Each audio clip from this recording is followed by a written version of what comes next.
இயேசுவில் அன்பார்ந்தவர்களே, தவக்காலத்தின் 3ஆம் நாள். ஒரு ஆழமான கேள்வி இன்று உங்கள் இதயத்தில் பதிய வைக்க இறைவன் அழைப்பு விடுக்கிறார். நோன்பு எதற்கு? நோன்பு எதற்காக இருக்கிறீர்கள்? எதற்காக இந்த பட்டினி என்ற ஒரு செயலை ஏறெடுக்கிறீர்கள்? நோன்பு எதை வலியுறுத்துகிறது? நோன்பு எதை கற்றுத்தருகிறது? நோன்பு இருந்தால் தான் ஆசீர் பெற முடியுமா? அதன் ஆழமான அர்த்தங்கள் தான் என்ன என்பதை இன்றைய நற்செய்தி நமக்கு தெளிவுபடுத்த விரும்புகிறது. நோன்பு எதற்கு என்பதை நாம் வார்த்தையோடு சிந்தனை செய்து அறிந்து கொள்ளுவோம். வாங்க. Praise the Lord. இயேசுவுக்கே புகழ், இயேசுவுக்கே நன்றி. இறைவனின் அருட்கரமும் அருளாசீரும் இதோ இந்த அருளின் காலத்தில் உங்களோடு நிறைவாக தங்க உங்களை நான் வாழ்த்துகிறேன். அன்பில் இனியவர்களே, எசாயா 58:5 இன்றைய முதல் வாசகத்தில், ஒருவன் தன்னை ஒடுக்கிக் கொள்ளும் நாளையா நான் உண்ணா நோன்பின் நாளாக தெரிந்து கொள்வது? ஒருவன் நாணலை போல் தன் தலையை தாழ்த்தி சாக்கு உடையையும் சாம்பலையும் அணிந்து கொள்வதா எனக்கேற்ற நோன்பு? இதையா நீங்கள் நோன்பு என்று ஆண்டவருக்கு உகந்த நாள் என்றும் அழைக்கிறீர்கள்? என்ற 3 கேள்விகளை நமது உள்ளத்தில் பதிய வைத்தவர்களாக நமது சிந்தனையை சற்று சீர்தூக்கி பார்ப்போம். பசித்திரு, தனித்திரு, விழித்திரு, பதவி கிடைக்கும் இறைவனிடத்தில். யூதர்கள் பாவ பரிகார நோன்பு இருக்கின்றார்கள். இஸ்லாம் நண்பர்கள் ரம்ஜான் நோன்பு இருக்கிறார்கள். புத்த மதத்தரும் நோன்பை கடைபிடிக்கின்றார்கள். நோன்பு இருப்பது கிறிஸ்துவர்களாகி நாம் மட்டும் கடைபிடிக்கும் ஒரு செயல் அல்ல. மாறாக பொது வாழ்வில் சமூக மாற்றத்திற்காக, பொது நலனுக்காக நோன்பை வலிமையான ஆயுதமாக பயன்படுத்துகிற நபர்களும் இன்றைய உலகில் நிலைத்திருக்கிறார்கள். நோன்பு நமக்கும் அடுத்திருப்பவர்களுக்கும் உலகிற்கும் பயனுள்ளதாக இருக்க வேண்டும்.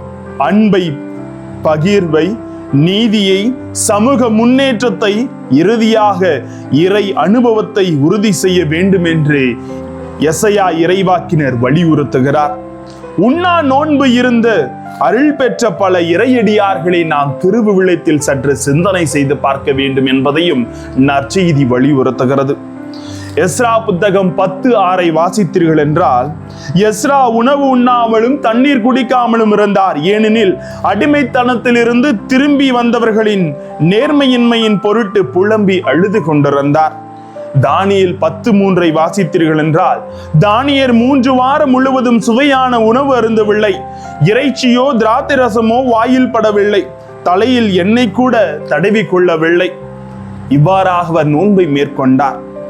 எஸ்தர் புத்தகம் 4:16 வாசித்தீர்கள் என்றார், எஸ்தர் தனது இனம் அழிய போகிறது என்பதை அறிந்து யூதர்களை ஒன்று சேர்த்து 3 நாள் இரவும் பகலும் உண்ணாமலும் குடிக்காமலும் நோன்பு இருந்து அரசனின் பார்வையில் இரக்கம் பெற்றது இந்த நோன்பின் வழியாகத்தான்.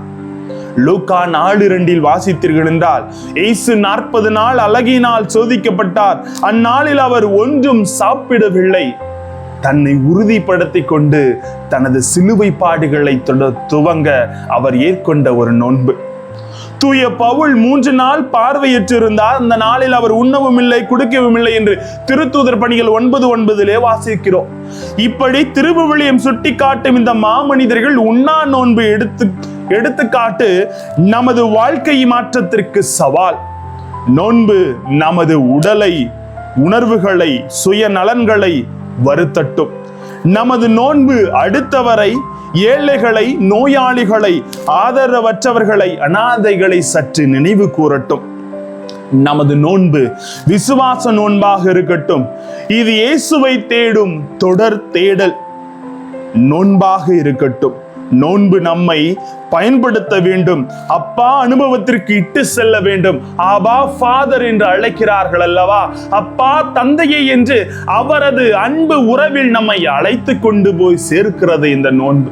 திருவிவிலியத்தில் நாம் பார்த்த இத்தனை மனிதர்களும் நோன்பை தங்கள் வாழ்வின் இறைவனோடு ஒன்றுபடுத்திக் கொள்ள பயன்படுத்தினார்கள். ஆனால் இன்று கடமைக்கென்று ஏதோ திருச்சபை சொல்லுகிறது என்று நாம் சில வேலைகளை செய்கிறோம். நோன்பு என்பது நம்மை இறைவனோடு ஒன்றுபடுத்திக் கொள்ள ஒரு தேடல்.